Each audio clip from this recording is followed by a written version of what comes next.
Olá pessoal, tudo bem? Sou o professor Marcelo, professor de Geografia, lembram de mim? Bom, estamos aqui tentando gravar uma videoaula para vocês, dando continuidade, né, aos conteúdos que nós estávamos trabalhando em sala de aula. A ideia também é somar, né, coisas a mais, para que vocês possam realizar as atividades do Google Sala de Aula, ok? Bom, galera, nas últimas semanas nós colocamos algumas atividades que revisavam os conteúdos que nós trabalhamos lá no início do ano, né? Conteúdos que nós trabalhamos ali no primeiro bimestre, tá bom? Quais conteúdos foram esses? Formação do território brasileiro, então nós exemplificamos ali, trouxemos exemplos de processos que desencadearam a expansão territorial do Brasil desde o período colonial, passando pelo Império até o momento atual. Coloquei duas atividades para vocês responderem na ideia de revisar, né, de fazer uma revisão sobre esses assuntos. Posteriormente, nós trabalhamos também as formas de regionalização do território brasileiro, dando foco, né, para 3 formas de regionalização. Essas atividades estão lá no Google Sala de Aula e tanto a primeira quanto a segunda fazem uma revisão desse assunto, tá bom? O conteúdo de hoje, né, é o Brasil no sistema internacional, né, mercados internacionais e agente externa brasileira. Eu vou deixar aqui embaixo na descrição qual é a habilidade que nós estamos trabalhando. E esse assunto, né, nós iniciamos antes aí do período de quarentena. Se vocês pegarem o caderno de vocês irão verificar que está lá no caderno, brevemente, né, uma introdução sobre esse assunto, falando aí qual o papel do governo federal, tendo aí como órgão principal, né, o Ministério das Relações Exteriores, que desenha, né, os acordos, faz os primeiros contatos com outros países, blocos econômicos, né, no sentido de negociar acordos, tratados. Então, isso cabe aí ao governo federal, ao executivo, nomeando o ministro das Relações Exteriores, né? O Ministério das Relações Exteriores também é chamado de Itamaraty. A partir do momento que há um acordo, ele é levado para o Congresso e o Congresso ratifica, ou seja, vota e transforma aquele acordo em um processo de lei, né? Ou seja, transforma aquilo em uma lei de fato. E esse acordo passa a valer a partir da assinatura final do presidente, tá bom? Então esse é um ponto importante aí de ressaltar com vocês. Vamos avançar então para a gente poder entender qual que é a ideia do conteúdo de hoje, né? No primeiro momento, a gente vai verificar, né, qual que é a inserção regional do Brasil nesse contexto da globalização. É importante destacar, galera, quando a gente verifica aí o Brasil, olhando para o mapa, né, que eu coloquei aqui na parte superior, o mapa mostra que o Brasil faz fronteira, né, com quase todos os países da América do Sul. Exceção aí, óbvio, né, do Equador e do Chile, tá bom? Mas tem relações aí econômicas importantes também com esses países. O que chama mais atenção na verdade, né, o acordo econômico comercial que o Brasil tem com algum desses países, né? O acordo comercial se chama aí Mercosul. Em 1991, pelo Tratado de Assunção, no Paraguai, foi assinado, né, esse acordo que deu origem ao Mercosul. No começo tinham 4 países, Brasil, Argentina, Paraguai e Uruguai. Eles assinaram esse acordo no primeiro momento. No ano de 2012, a Venezuela entrou, né, a partir de um protocolo de adesão, tá bom? Cabe destacar também, né, que a Venezuela está suspensa do bloco econômico, né, como eu coloquei aqui embaixo. Ela está suspensa em função aí da instabilidade política que aquele país vem vivendo nos últimos anos, tá ok? Galera, um ponto importante, né? Qual que é o objetivo desse bloco econômico chamado Mercosul? Primeiro, né, fortalecer os países, os membros desse bloco econômico. Em que sentido, né? Do ponto de vista econômico. E a área econômica que ganha ênfase é o comércio. Bom, como funciona o bloco? Você faz um acordo econômico, diminui ou elimina as tarifas alfandegárias, que é aquela tarifa que a gente paga quando importa um produto de outro país, né? Aquela tarifa de importação. Então, os países que formam bloco, eles diminuem ou mesmo eliminam essas tarifas alfandegárias, né? Qual é o objetivo? Incentivar as trocas comerciais. Incentivando, aumentando o volume dessas trocas comerciais, você tem aí um fortalecimento economicamente desses países membros do bloco, tá bom? Outro ponto importante, né, é que esses países buscam soluções comuns, né, para problemas comerciais, principalmente com países fora do bloco, né? Vamos pensar o seguinte, das economias aí do Mercosul, as mais fortes, né, são Brasil e Argentina, são as duas economias mais fortes, chamadas aí, né, de economias emergentes. Já Paraguai e Uruguai são as economias mais fracas, né, do bloco econômico, portanto, de certa maneira, é vantajoso quando vai fazer um acordo com a União Europeia ou com os Estados Unidos ou com outro país qualquer, né, fazer um acordo junto com outros países, com o Brasil e a Argentina dentro do Mercosul, tá bom? Então, nesse sentido, você tem maior poder de barganha, de negociação, né, com essas outras grandes potências aí comerciais no atual contexto da globalização. Bom, o que diferencia o Mercosul de outros blocos econômicos que nós iremos rever lá no terceiro ano do terceira série do ensino médio, é que o Mercosul ele tem uma TEC, uma tarifa externa comum. O que significa isso, galera? Bom, se um produto vem dos Estados Unidos e entra no Brasil, na Argentina, no Paraguai ou no Uruguai, vai ser paga, né, aí a mesma tarifa externa comum, ou seja, vai ter a mesma tarifa alfandegária. E isso vale para poder, né, fortalecer o bloco econômico no sentido de aumentar as trocas comerciais internas ao bloco. Então, se vem um carro, por exemplo, do México e entrou no Brasil, ele vai pagar a mesma tarifa externa comum se ele entrasse também na Argentina. Beleza? Claro que isso na prática tem funcionado pouco para o bloco, mas foi uma iniciativa de aumentar essa integração, né, avançando aí para o que nós chamamos de união aduaneira. Esse é o Mercosul. No atual contexto, né, o Mercosul ele tem estado um pouco parado. Não tem evoluído aí, né, esse processo de integração. São decisões políticas tomadas em cada país, né, que acaba levando a esse atual cenário. A gente vai falar isso em um outro momento, tá bom? Bom, outro ponto importante quando a gente vai pensar a inserção do Brasil no contexto da globalização é essa sigla, né, BRIC, Brasil, Rússia, Índia e China. Essa sigla foi criada por John Neal, um economista, lá no ano de 2001. E ele falava o seguinte, que esses países seriam as futuras potências econômicas, né? O que eles têm como característica, esses países, né? São países que têm grandes territórios, né? A Rússia, Brasil, China, Índia, têm grandes áreas territoriais. Bom, se eles têm grandes áreas territoriais, também a probabilidade de encontrar recursos naturais é maior, eles são ricos em recursos naturais. Tem uma grande população, o que se traduz em mercado consumidor, isso é um ponto importante. O Brasil, né, ali no início dos anos 2000, 2010, até 2014, né, quando nós entramos de fato em uma crise econômica, apresentou um crescimento gigantesco aí do seu mercado interno. Isso é um outro fato que exemplifica, né, essa questão econômica. Esse crescimento econômico a gente bem sabe que vem sendo freado, né, por essas crises econômicas que se desencadearam aí a partir de 2014. Né? Muito fruto também da crise econômica que o mundo sofreu no ano de 2008. Bom, outro ponto importante de ressaltar aqui, né, que no ano de 2011 a África do Sul entrou. E aí essa sigla, né, passou a se chamar BRICS, né? Brasil, Rússia, Índia, China e South África, né? A sigla é pensada em inglês, né? África do Sul. Ele é um fórum de países emergentes, não é como o Mercosul, que é um bloco econômico. Aqui, na verdade, toma decisões econômicas comuns, né, a esses países. Ele é um fórum, não um bloco. Um avanço importante desse bloco, desse fórum econômico, na verdade, foi a criação aí do Banco de Desenvolvimento do BRICS, em 2014, no Fórum de Fortaleza.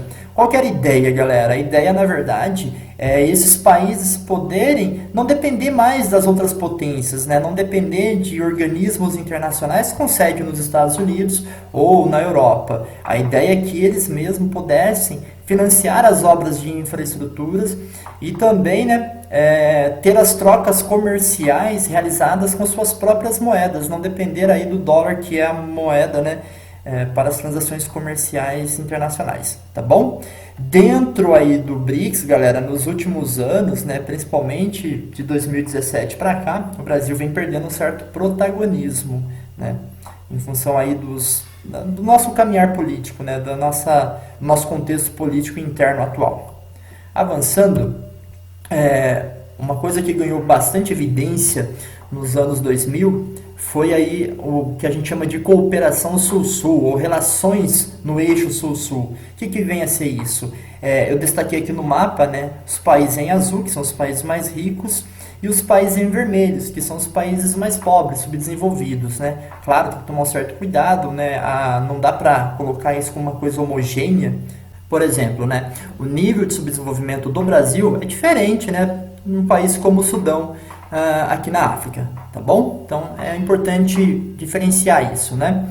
Essa cooperação sul-sul, né, elas são acordos comerciais, mas principalmente de cooperação com os países subdesenvolvidos. O Brasil ele ganhou um importante protagonismo ali no início dos anos 2000, realizando parcerias com os países africanos, com os países asiáticos e também com os países aqui da América Latina como um todo.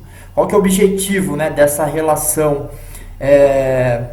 sul-sul, né, de cooperação? O primeiro ponto é diminuir a dependência dos programas de ajuda dos países desenvolvidos, né? Ou seja, buscar soluções próprias, né, já que esses países conhecem suas realidades de fato e acabam, assim, nesse sentido, dependendo menos, né, dos organismos internacionais dos países desenvolvidos. Outro ponto, né, nesse sentido também é diminuir o domínio social, político e econômico que os países do norte, né, os países ricos, né, exercem sobre os países do sul, os países mais pobres. E a ideia é criar também uma ordem mundial mais justa, mais solidária. Beleza?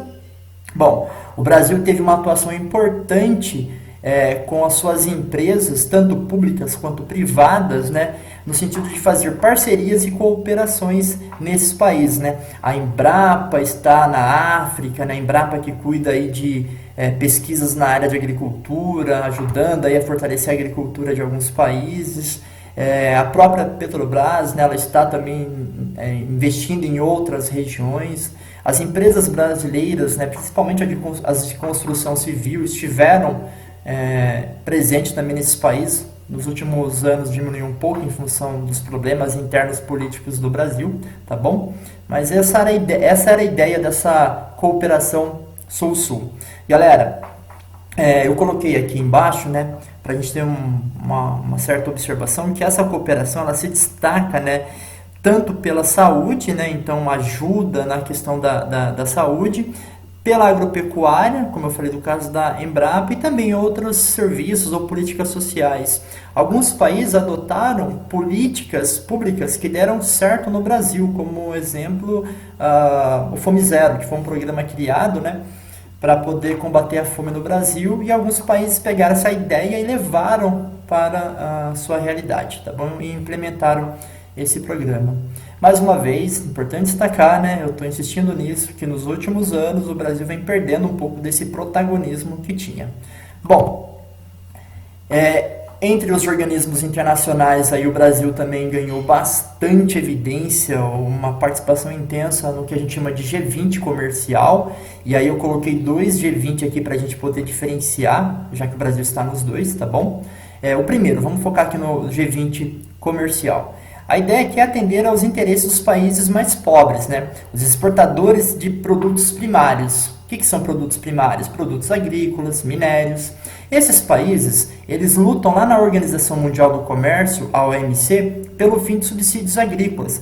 Galera, vamos prestar bastante atenção. Tome nota aí no seu caderno, né? O que são subsídios? É uma ajuda financeira concedida pelos governos dos países desenvolvidos aos seus produtores, no caso aqui que eu estou citando, os agrícolas. Vamos dar um exemplo? Tem 2 produtores de algodão, Estados Unidos e Mali, na África, um país pequeno da África, né? O produtor americano, ele recebe uma ajuda do governo americano.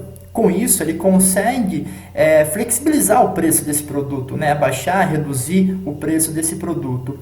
Já o produtor lá do Mali, um país africano mais pobre, ele não recebe ajuda, né? Não recebe esse subsídio do governo. Ele não tem essa capacidade de aumentar ou diminuir o preço, tal como o americano, o produtor americano. Nesse sentido, ele acaba sendo prejudicado. E aí os países mais pobres falam, peraí, eu não posso ajudar o meu produtor, vocês podem.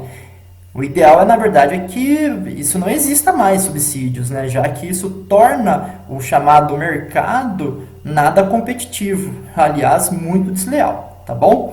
Assim como eles são exportadores, né, de produtos primários, isso acaba dificultando a exportação desses países mais pobres, beleza? Então, o G20 comercial é aquele que luta pelos interesses comerciais dos países mais pobres. Galera, o Brasil exercia aí uma grande liderança. O Brasil chegou a colocar, por exemplo, né, o presidente da OMC, né, apoiaram um presidente num órgão internacional de grande importância. Nos últimos anos, o Brasil já vem perdendo muito essa liderança aí comercial dos países mais pobres. O outro G20 que eu destaquei aqui, né, é o G20 financeiro, né? Esse G20 financeiro, na verdade, ele é uma espécie de ampliação do G7, que é aquele fórum das 7 potências mais ricas do mundo. Esse G20 financeiro, basicamente, ele cuida da estabilidade financeira e econômica mundial, tá bom? Tem ali encontro de membros das principais economias do mundo, e esse fórum ele ganhou mais evidência, né, ganhou mais fortalecimento a partir da crise de 2008, já que teve que aumentar a representatividade. Antes tinham apenas 7 ali, clube, né, de países ricos, agora há uma representatividade maior, com mais de 20 nações, na verdade, né? O G20 é só para ficar o nome bonitinho. Bom, avançamos, né? No comércio externo, galera, o Brasil tem como principais parceiros comerciais, né, a China é o grande comprador de produtos brasileiros, os Estados Unidos, que o Brasil, na verdade, vende muitos produtos para os Estados Unidos, porém compra mais, tá? A gente vai falar um pouco sobre isso daqui a pouco. Argentina, Alemanha e Japão. A Argentina é importante destacar o contexto do Mercosul, né, como falamos anteriormente, tá bom? Galera, quando a gente vai analisar o comércio externo, é importante a gente se atentar a um conceito de balança comercial. O que é a balança comercial? Eu coloquei 2 gráficos aqui para a gente poder ter uma ideia, né? Esse gráfico aqui na parte superior, vocês podem verificar que essa cor mais clara aqui, né, se refere à importação, ou seja, aquilo que o país compra. Enquanto né, essa cor aqui verde escura, né, uma cor mais escura, um tom mais escuro, mostra a exportação, aquilo que o país exporta, aquilo que o país vende, tranquilo? Bom, como vocês podem ver, o Brasil, em 2010, mais exportou do que importou, ou seja, mais vendeu do que comprou. E isso foi a tônica, né, até o ano de 2012. 2013 e 2014, vocês podem ver que o Brasil, na verdade, mais importou do que exportou. Galera, quando eu acabo, né, comprando mais e vendendo menos, eu vou gerar o que a gente chama aqui de um déficit na balança comercial. Como vocês podem verificar aqui no gráfico, ó, embaixo, né, nesse outro gráfico, 2013 e 2014, a balança comercial brasileira foi negativa. Isso se dá o nome, né, o chamamos de déficit. Bom, a partir de 2015, perceba que começou a vender mais, né, a exportar mais do que importar, do que a comprar, né? Tá bom? Isso foi a tônica também aqui no ano de 2016 e 2017, né? Que foi até expressivo, né? O Brasil passou a exportar mais e importar menos, muito em função da nossa crise econômica que a gente vem vivenciando, né? A gente ainda não saiu totalmente dessa crise econômica. Bom, isso aqui, né, é um exemplo mais claro do que a gente chama de superávit, ou seja, uma balança comercial positiva, tá bom? Se atentem a esse conceito que é super importante. Se a gente pegasse aqui os países, a gente ia verificar que o Brasil mais exporta para a China do que compra produtos chineses. Já é diferente dos Estados Unidos. O Brasil vende muito para os Estados Unidos, porém, compra também bastante coisa, o que torna a nossa balança comercial deficitária com os Estados Unidos. Entenderam? Tranquilo? Bom, avançamos aqui no nosso conteúdo. A participação do Brasil no comércio internacional, ela é muito pequena, né? Essa participação no ano aí de 2017, ela estava em 1,1%. Isso é muito baixo. E isso se deve basicamente, né, porque a pauta de exportação de produtos brasileiros são produtos primários, né, o que nós chamamos de commodities. O que são commodities, galera? Commodities são produtos primários ou com pequeno grau de transformação, e eles são comercializados no mercado internacional e também tem o seu preço definido pelo mercado internacional. A gente está dando um foco aqui para as commodities agrícolas, né, soja, café, mas também tem as commodities minerais, né, minério de ferro, alumínio, tem os commodities minerais energéticos, como o petróleo, o carvão mineral, tá bom? Bom, o Brasil exporta produtos industrializados? Exporta, aviões, por exemplo, automóveis, porém o que ganha mais ênfase na nossa balança comercial, ou melhor, na nossa pauta de exportação comercial, né, são as commodities. E se comparado aos produtos sofisticados, industrializados, né, que as potências exportam, esses produtos primários têm um valor agregado muito baixo. Então, voltando, né, é importante para a balança comercial favorável do Brasil, né, a balança comercial positiva? Sim, é. Porém, o valor agregado é muito baixo quando comparado aos produtos sofisticados, né, os produtos aí eletroeletrônicos que os países desenvolvidos acabam exportando, tá ok? Galera, avançando aqui no nosso conteúdo, né?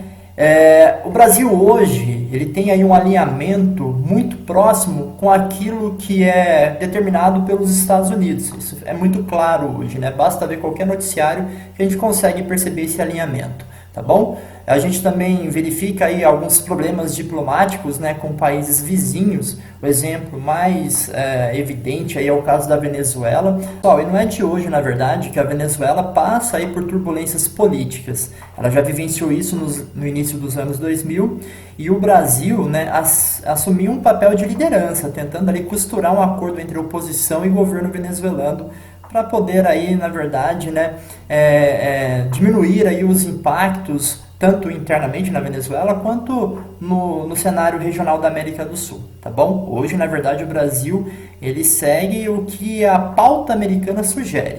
E isso é um grande problema porque mostra, né, uma incapacidade e uma falta de protagonismo do Brasil aqui como liderança nos problemas que afligem a América do Sul, tá bom? Nos últimos anos também a gente viu aí uma inoperância do Mercosul, né?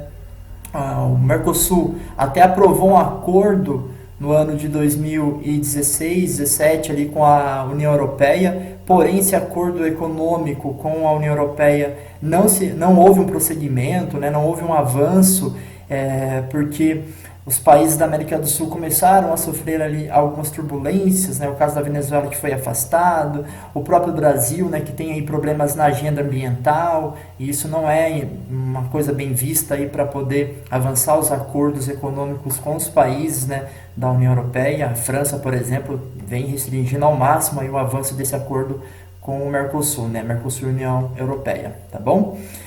No ano de 2017, o Brasil fez um pedido de adesão à Organização para a Cooperação e Desenvolvimento Econômico, a OCDE. A OCDE ela foi criada, na verdade, após a Segunda Guerra Mundial para administrar os recursos, né, que os Estados Unidos destinou à ajuda, né, para a reconstrução da Europa, ali no pós-Segunda Guerra Mundial. Hoje, na verdade, a OCDE, né, é uma espécie de clube dos países ricos, né? Ela basicamente orienta, né, dá um norte aí para as políticas econômicas dos países desenvolvidos. Mas ela ganhou aí, na verdade, uma ampliação nos últimos anos, e isso alcançou países subdesenvolvidos também. Muitos países subdesenvolvidos fazem parte da OCDE. E no campo educacional, por exemplo, tem um exame, né, chamado PISA, que o Brasil faz parte, né, na qual avalia o grau, né, como é que está a educação nos países, né? Aliás, é lá que a gente encontra os piores índices da educação brasileira, né? Ou melhor, se verifica, né, essa atual situação da educação brasileira, nesse exame chamado PISA, que é realizado pela OCDE. Bom, quais são os prós, né, de entrar nesse clube dos ricos? Ganha um selo de qualidade, favorece os investimentos, favorece as exportações, ganhando até mais vantagens, né? Aumenta a confiança de ter aí investidores internacionais. Então esse é o lado positivo, né? Qual que é o lado negativo? Perde o tratamento de país subdesenvolvido e das vantagens, né, nas negociações comerciais. Galera, a gente viu que a pauta, né, de exportação brasileira é basicamente de produtos primários. E isso é uma coisa comum a país subdesenvolvido. Então o Brasil ele não é um país desenvolvido para querer assumir uma agenda de país desenvolvido. Tá bom? Então isso é um grande problema. Até porque o Brasil acaba perdendo uma certa liderança. E como eu vou enfatizar isso, o Brasil perde um protagonismo, né? Assumir aí uma liderança junto aos países subdesenvolvidos, buscando aí uma ordem mundial mais solidária, né? Tal como era proposto ali naquele eixo de cooperação Sul-Sul. Beleza? Bom, galera, esse foi o nosso conteúdo de hoje. Bom, e na próxima videoaula, né, eu pretendo fazer uma devolutiva do trabalho que vocês fizeram sobre as fronteiras brasileiras, tá bom? A fronteira marítima, a fronteira terrestre. Vou fazer uma devolutiva na próxima videoaula. Deem uma olhada aí nas atividades anteriores, que eu vou colocar uma atividade no Google Sala de Aula para que vocês respondam. Só teste, tá bom? Abraço, saudade de vocês, até a próxima. Falou, galera!